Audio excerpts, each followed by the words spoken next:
Qui a entretenu l'auto? Est-ce que c'est les concessions du fabricant? Est-ce que ce sont des spécialistes de la marque?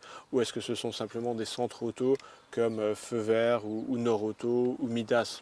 Ou est-ce que la voiture a été entretenue par son propriétaire? Et là, dans ce cas-là, il faut un peu creuser pour avoir une idée de quel est le niveau de compétence de ce particulier. Quelle a été la régularité des entretiens? Est-ce que ce sont des pièces d'origine qui figurent sur les factures?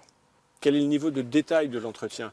Est-ce que ça a été entretenu à minima juste pour la garder roulante? Ou est-ce que ça va plus loin? Par exemple, sur cette voiture, les phares éclairaient sans doute toujours bien, mais ils ont été quand même changés pour que la vitre en plexi des phares présente bien. Et enfin, quelle a été la durée de suivi chez chaque garagiste? C'est-à-dire, est-ce qu'elle est passée d'un garagiste à un autre, ou est-ce que c'est un ou deux ou trois garagistes qui, tout au long de la vie de la voiture, l'ont suivi et donc qui connaissaient bien l'auto? Les factures sont importantes parce que ce qui a été fait n'est plus à faire. Donc ça va être un indicateur de fiabilité et des futures dépenses à venir. Les factures, c'est important comme les contrôles techniques pour voir l'incrémentation régulière du kilométrage versus une voiture qui serait restée immobilisée pendant trop longtemps avec donc une usure prématurée de certains organes. Un historique fourni, limpide et transparent permet de réduire certains risques.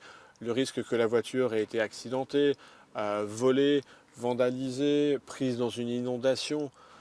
On peut tout accepter, mais pas à n'importe quel prix.